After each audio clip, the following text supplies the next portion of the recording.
I'm Michael O'Loughlin, national correspondent for America Media. 1 year ago, the murder of George Floyd, captured on video and shared around the world, set off a summer of protests, with people demanding change in how police treat Black Americans. Following the protests, leaders in business, politicians, and religious leaders promised change, that we would listen more carefully to the lived experiences of Black Americans and do more to ensure that all people are treated with dignity and respect. A year later, what has changed? As we move on from the pandemic and re-enter the real world, are we leaving this issue too fast? Joining me today on Behind the Story is Father Bryan Massingale, a priest of the Archdiocese of Milwaukee and the James and Nancy Buckman Chair in Applied Christian Ethics at Fordham University in New York. Father Massingale spoke to us last summer, just days after the video went viral, when we talked about the challenges that lay ahead. Now, a year later, Father Massingale is back to talk about the work that remains. Father Massingale, thanks for being with us today. And I wanted to start off by asking, what is on your mind as we approach this anniversary? Thanks, Mike. It's good to be with you again and good to see you again after a year. What's on my mind? A couple of things. One, in your intro, you said, are we moving away too fast? And that's on my mind. As we're recording this, the year anniversary is going to be tomorrow. And I think what we're going to see is a lot of retrospectives, but I think we're going to look and see that not a lot has changed practically. I mean, some things have changed in terms of, I think there's, at least in the Catholic world, there's increased conversation about these issues. But when you look at the actual lived experience of African Americans, for me, the question is, do I as a Black man feel safer walking the street or safer in my interactions with the police a year later? I would have to say, no, I don't. We're now a year later and we've had a guilty verdict. Now we can actually call the killing of George Floyd a murder that's been adjudicated by the legal system. But even that verdict, I think people greeted it with a sense of relief, and now let's put that behind us, rather than looking at what are the larger systemic questions that we still need to address as a church and as a society. So a year later, I'm looking at this and saying that I'm glad for the energy of last summer. I'm glad for the protests that have happened. I'm glad that there is now an increased space for the kind of conversation that we're having in the Catholic Church about racial issues.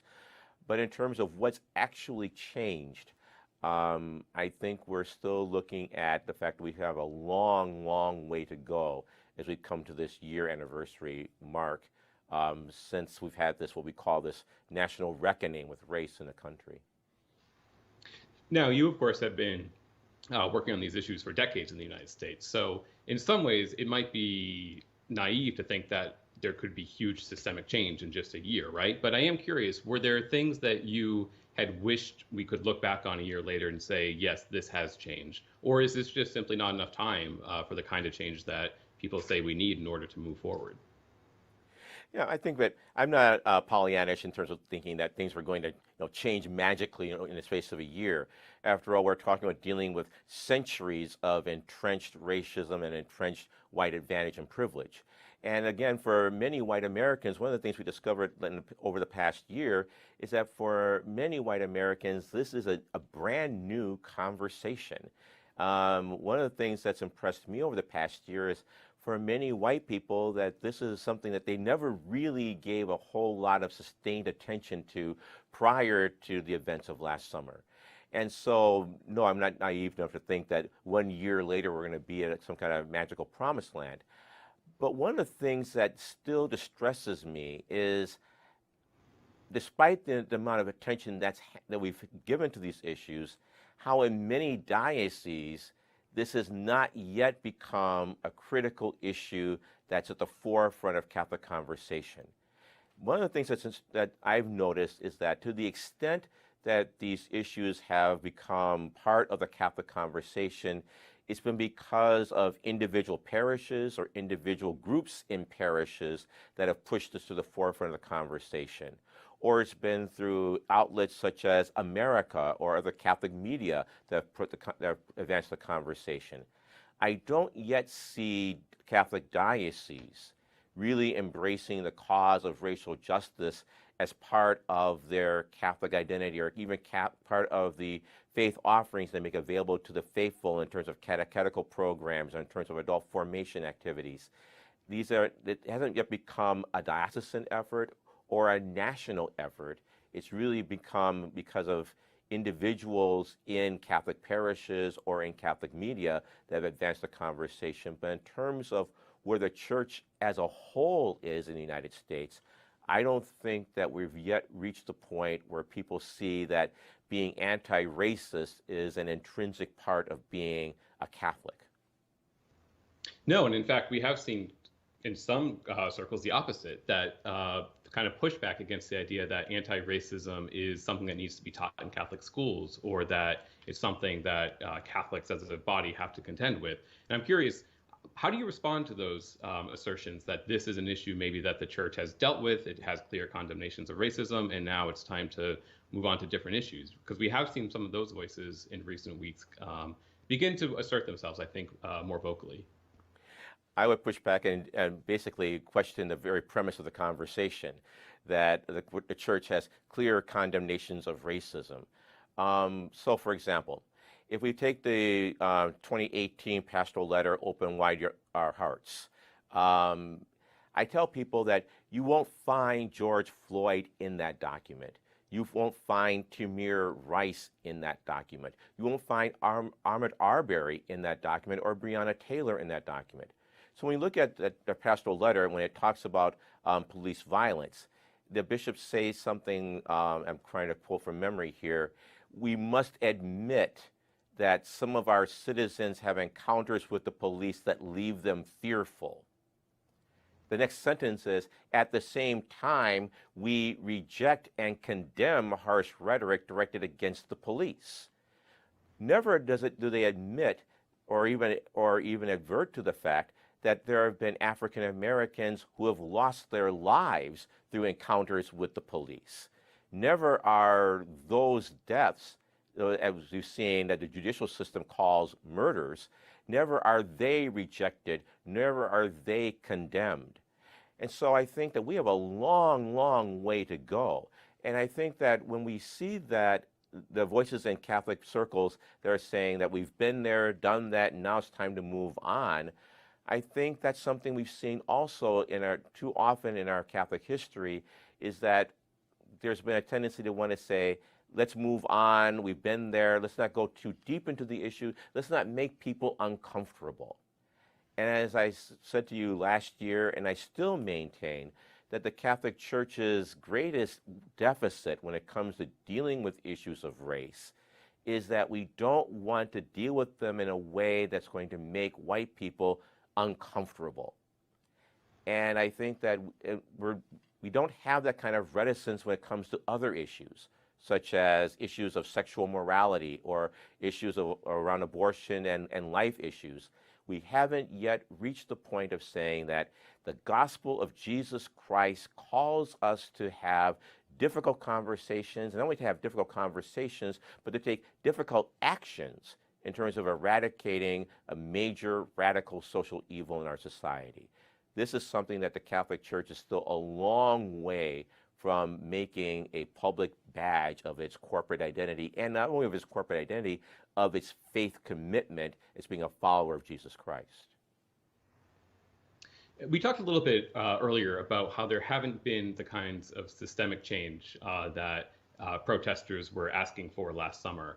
But there have been some changes. As I report the news and kind of pay attention to what's happening around the country, I noticed a few items that stuck out. One, here in Chicago, in a suburb, the city of Evanston, the city council passed a program to help Black homeowners either with existing mortgages or to buy homes as a way to make up for past racial injustices.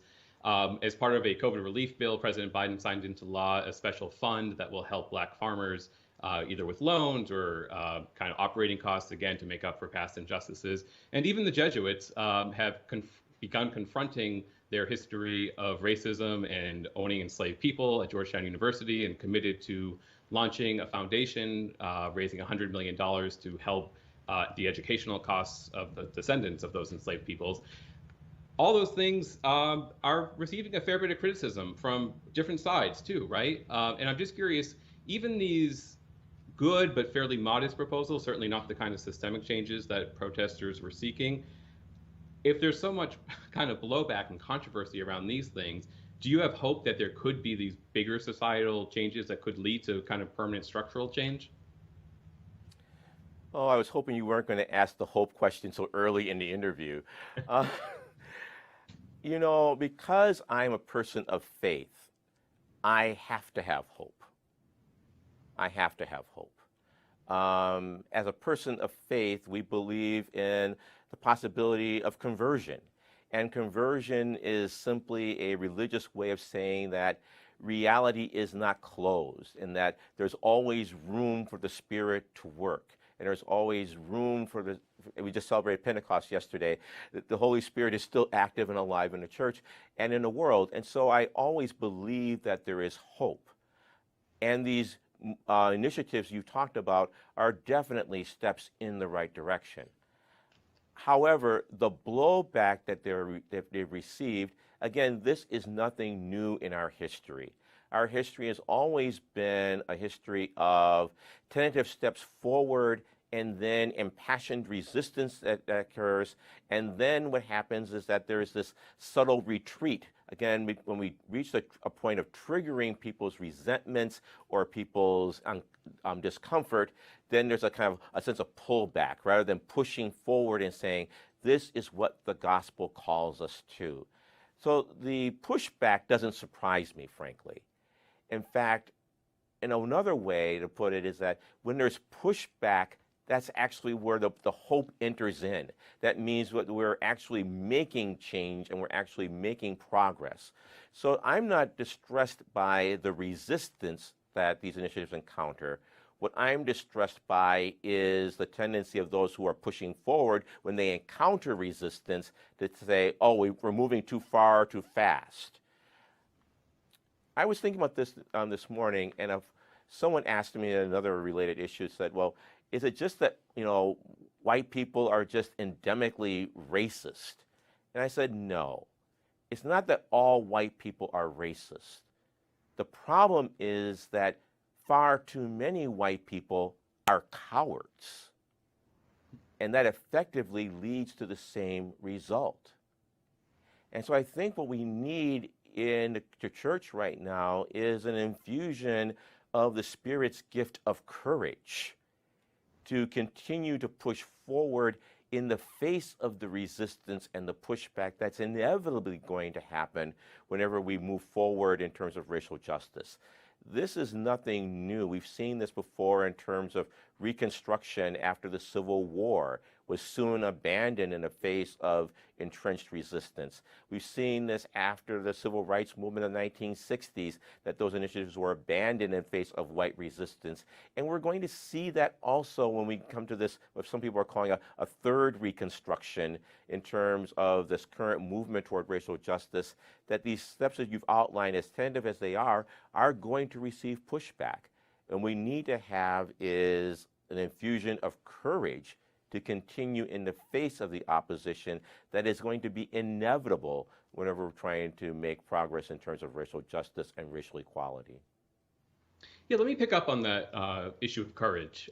We had a viewer on Facebook ask why pastors don't speak from the pulpit about hate crimes and racist violence. And I was going to save that question for later, but I am curious because you brought up this issue of courage among white people to address these issues. And of course, most Catholic priests in the U.S. are white, so maybe there is an issue there. I'm curious, what role does courage play in having church leaders speak out on this issue? And if there's a lack of courage, how can we encourage our leaders to speak more courageously about these issues?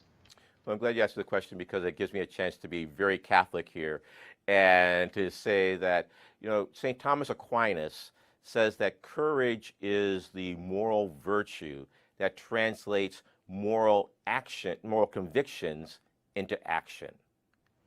The problem is not that Catholics don't have the right convictions when it comes. I mean, we know what the right thing to do is. We know that we should not be prejudiced or bigoted.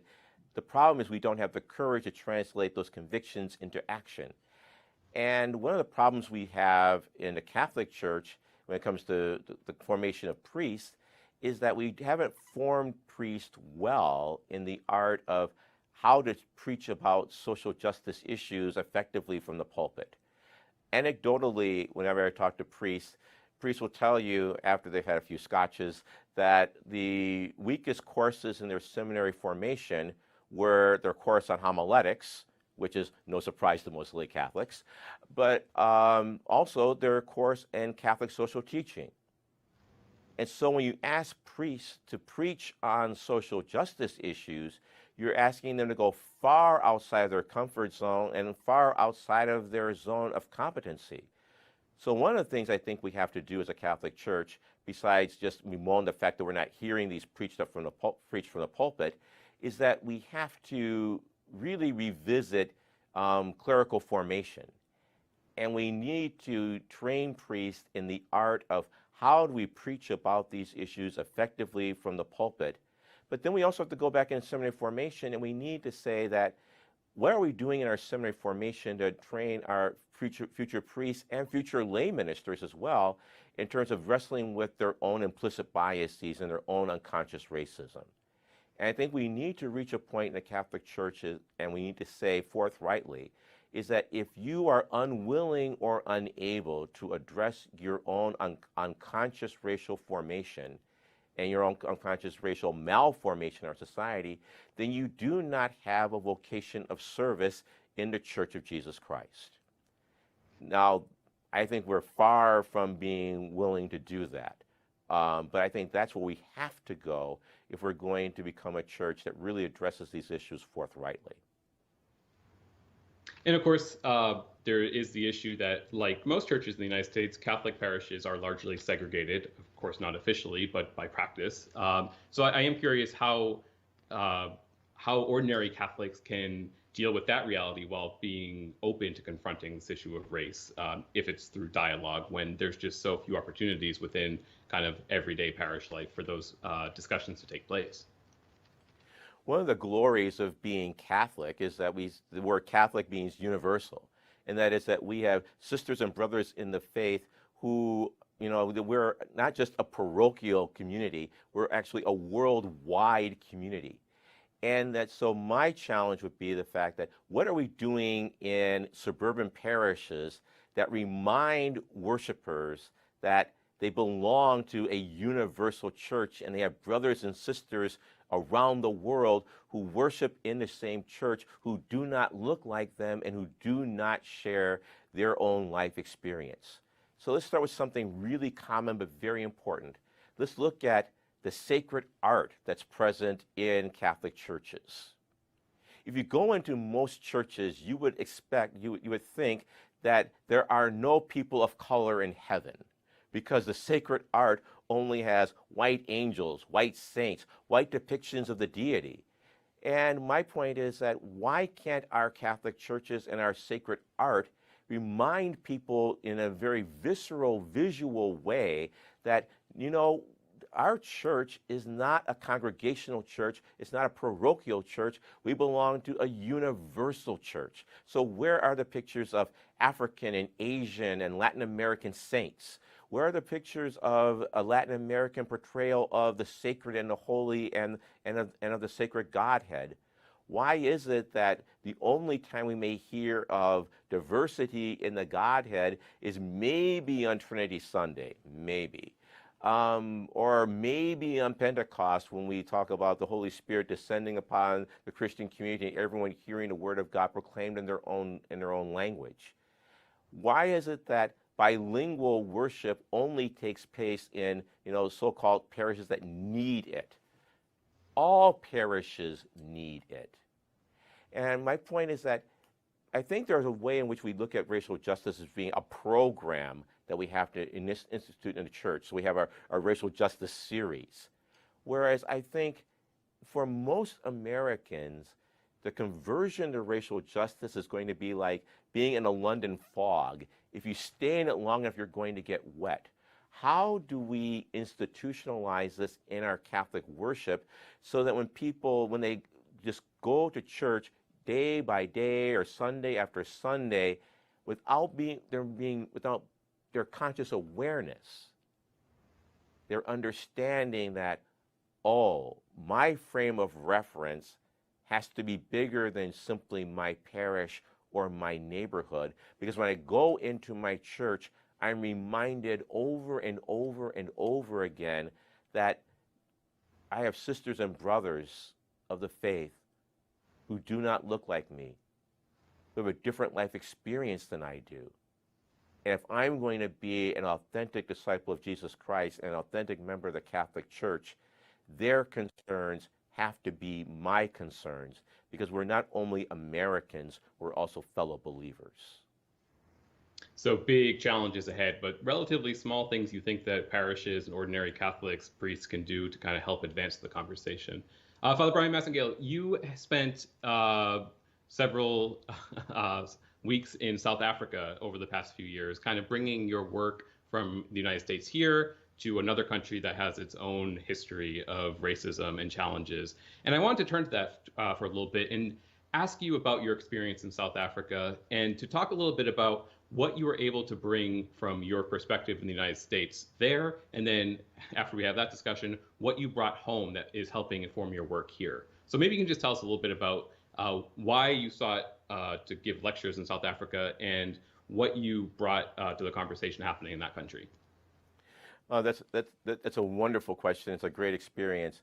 The Jesuit Institute South Africa invited me 2 years ago to give a series of lectures in what they call their Winter Living Theology series. And so it was basically a lecture tour of South Africa where I visited 6 different cities throughout South Africa, talking to a largely lay audience, but not exclusively lay, but also church leaders and pastoral agents about the challenge of racism, looking at the fact that the United States and South Africa have a shared history of deeply entrenched racism and racial divisions. One of the things I found out was that 90% of what I would say in America translated very well in South Africa. In talking about the perspective, the theme was racial justice and the demands of discipleship. And what I found is that people were very hungry and enthusiastic for the kind of conversation that I was able to provide. And that was one of the lasting memories or lessons that I brought back from South Africa here.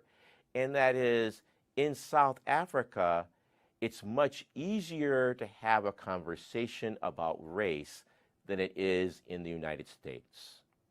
Now, in South Africa, they're still dealing with the legacies of apartheid, and they still have entrenched racial divisions and antagonisms and suspicions and animosities. But one of the things that you don't have to make the argument for in South Africa is that we have a race problem. Everyone agrees. Black, white, colored, which is kind of the intermediate group in South Africa, everyone agrees that we have a serious problem and that it needs to be addressed. Cardinal Napier, the Cardinal Archbishop of Durban, after I gave a series of lectures in Durban, he got up and thanked me publicly, and he said that race is not simply an issue in South Africa, it is the issue in South Africa. I had the Episcopal Conference of Southern Africa invite me to their plenary assembly to address the assembly of Episcopal bishops on the challenges of racism. In South Africa, you don't have to make the case that racism is an issue. In the United States, you have to make the case, because in the United States, you're met with denial or even impassioned opposition in trying to have the conversation. I have to say that I have never talked to more Catholic and Episcopal bishops in my life as I did in South Africa. That the Catholic bishops, the Catholic archbishops, the Catholic Conference in South Africa is eager to have this conversation, whereas I do not see that the Catholic bishops of the United States are eager to have that conversation. In South Africa, my book, Racial Justice in the Catholic Church, was eagerly embraced. In the United States, The bishops in the United States won't even list that as a resource on their website for bishops, for Catholic parishes to use in dealing with this issue. And so I think one of the major issues that we see here is that in South Africa, they've had a long and tragic history of racism, but they understand that, and they understand we need to face it. In the United States, we have a long and tragic history of racism and racial injustice, but we are nowhere near as eager to have that kind of conversation or that forthright acknowledgement that this is something that the nation and the church need to grapple with. Yeah, and that willingness to have the conversation certainly harkens back to the discussion we had about courage, but there's also an element of just being very uncomfortable with this topic here in the United States. And as I was researching for this interview, listening to some of your presentations and interviews, you mentioned that there's a conversation that needs to take place that shows that racism not only hurts people of color, but that it hurts white people too. And you said that that was a very uncomfortable conversation that went even beyond the discomfort that comes from talking about race at all. And I'm curious if you could talk a little bit about that. Why does racism harm white people, and why do you suspect there's so much discomfort in acknowledging that and then trying to dialogue to move forward on that part of the question? That's a great, another great question, Mike. I would say this, that at the beginning of my book and in the beginning of my lectures, I say, the question is that racism harms us all. It harms us in different ways, but it harms us all. And one of the questions I give my students when I teach them racial justice is, tell me, how does racism harm white people who would seem to be advantaged by it? How does it harm white people? Because until white people understand that they pay a price for racial injustice, nothing is really going to change. I remember once talking to a group of provincials of religious orders here in the United States, and one of them even asked me the question saying, okay, I get that there's white privilege and I get that I'm advantaged by it, so why should I give up something that's benefiting me? And I thanked them for the honesty of the question. I said, well, because it's not helping you. One, you're paying a price in moral integrity. And I think this is something that many white people, what makes the conversation uncomfortable for them is that, in part, they realize that if they take struggling against racism seriously, it means that they're going to have to take a stand against people that they love. I hear that over and over again in terms of the fact that I've had students tell me that after taking your course, I now realize how racist my family or my friends are. And so one of the things that makes this very uncomfortable for white people is that if I take this seriously, I need to have uncomfortable conversations with people that I grew up loving and respecting, and I now realize that they have a major moral blind spot that I need to challenge. And how do I challenge my family and my friends? I think that's one of the costs of racism for white people, is it means that at times they have to swallow their own conscience and conviction in order to be in right relationship with their family and their friends. I think there's a major price. Another major price for white people is that you're living in a society that's plagued with racial divisions and tensions. And the only way beyond those racial divisions and tensions is by saying, I'm going to be on the side of right. If I want to live in a society where we get beyond racism, then I'm going to have to be uncomfortable enough to go through that kind of growth process and that process of change and conversion to come to a place of reconciliation. But I think another point of what makes this uncomfortable for white people is that it means that they have to own their own ignorance and their own maleducation. I had a student, I was teaching a class at Fordham on Malcolm, Martin, Baldwin, and the church. And I asked students, well, why are you interested in taking this? And two of my white students said that when I study African American history, I understand how little I was taught and how most of what I was taught about American history was partial, misleading, inaccurate, and even a lie. And I think that's another part of what makes racism uncomfortable for white people to engage, but also a price that white people pay, is that they're living in a bubble of ignorance at best, and a bubble of ignorance that's been carefully constructed. And I think that's a very painful realization for white Americans to come to realize that a lot of what they've learned about the history of this country is fundamentally flawed. I think this is the reason why we're seeing such a pushback against the 1619 Project, for example. The 1619 Project is the project of the New York Times that says, what if we imagine that the history of the country didn't begin in 1776, but began in 1619 with the arrival of the first enslaved Africans and what would become the United States. And I think we're seeing a lot of pushback in some quarters from that 1619 Project because it asks us to reimagine the history not taught by the perspective of the victors, but from the perspective of the underside, of those who've been the victims of the country. Let me give another example. When I was a young kid, I learned about the discovery of America by Christopher Columbus in 1492.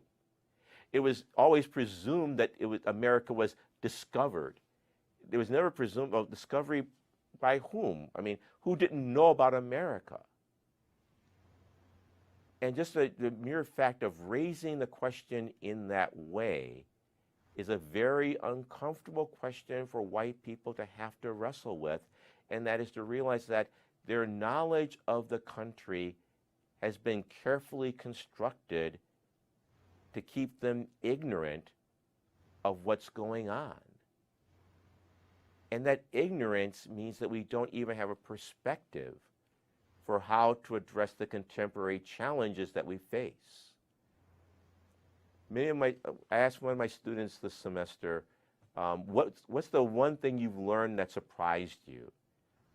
And one student said, I always thought that police brutality and police misconduct was something recent, like with the Black Lives Matter movement. It was something that we've only had to deal with in the last 3 years. Studying these three figures and having a more in-depth understanding of the civil rights movement, I now understand that police misconduct relative to African Americans and other people of color is something that's been a long-standing issue in this country. And that we don't even have the perspective for how to understand Black Lives Matter, because we're looking at this as something of recent vintage and not seeing that Black Lives Matter is just but the most recent chapter of a long-standing struggle in this country for African Americans to be treated with full dignity and respect.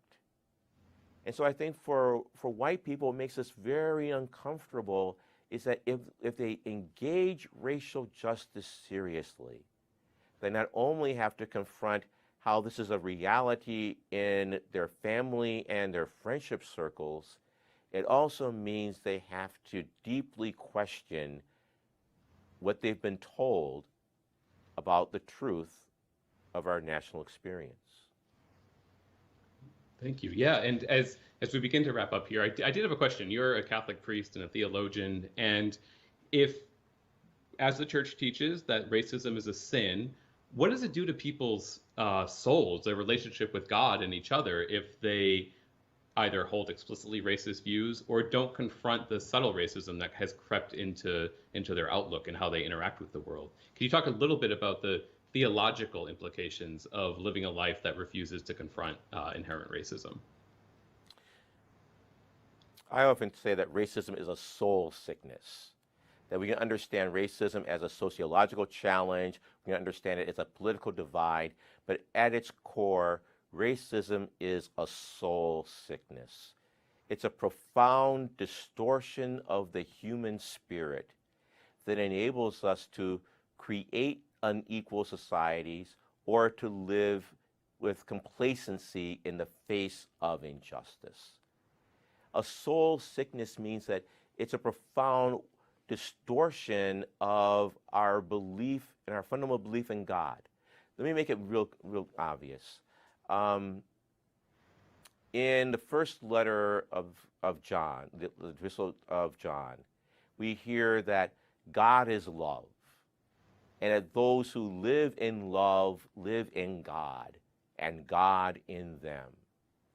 And later in that same chapter, the sacred writer says, those who profess to love God but hate their brother or sister are liars. Because if you do not love the brother, the sister, the neighbor that you can see, how can you love the God that you cannot see? Racism is a profound failure to love. And that failure can take place in terms of acts of commission, by deliberate exclusion, by derogatory jokes or negative slurs. But we fail to love also by omission, by what we fail to do, by not speaking up and challenging when we see obvious injustice, by not calling our friends to account, by saying, you don't have to give a lengthy dissertation like I just gave this morning. You can simply say, hey, bro, I don't think that's funny. And that's all you have to say. Or to say to your mom or dad, to your grandpa, your uncle, hey, don't talk that way. But our failure to even do that much compromises our relationship with God. Because our relationship with God is predicated upon our willingness to love. And in the Christian tradition, we're not called to love only those who think like us or look like us. Anyone can do that. The acid test of love is loving those who are actively despised in our society. The acid test of love is creating a church and a country where those who are as much in the image of God as you are can live and breathe. Breathe. I mean, what haunts me a year later is how when George Floyd was being killed, he cried out, I can't breathe. I can't breathe. And we just celebrated the Feast of Pentecost, where we're talking about the breath of God, God's Spirit, where Jesus breathed on the disciples and gave them the Holy Spirit. If we aren't willing to create a world, a church, police practices that enable men and women and boys and girls who are of color to breathe and to breathe freely, then we fail not only as Americans, we fail as Christians. We fail to love. And ultimately, we're judged by our love. By this will all know you as my disciples, by your love for one another. That's always been the hallmark of what Christianity is all about. And what grieves me and causes me the most pain as a priest is that my church is unwilling to challenge its members to love. Or it creates a church where people feel that it's okay to love if that love only goes as far as those who worship in their neighborhood church or who look like them. That's not good enough. That's not what our faith is all about. And so racism, it's not just a social issue. It's not just a political issue. This is an issue of faith. We cannot be in right relationship with God if we are complacent with a nation and a church where people live in fear of whether they're able to breathe and to live freely as sons and daughters of God. Okay, thank you for that. We're going to have to leave it there, unfortunately. But Father Bryan Massingale, thanks for joining us today. Father Massingale is a theologian and ethicist at Fordham University and author of Racial Justice in the Catholic Church. You can find a lot more about this topic and watch previous video interviews with Father Massingale at americamagazine.org. I'm Michael O'Loughlin, national correspondent for America. Thanks for watching today, and please keep the conversation going on America Media's social media channels.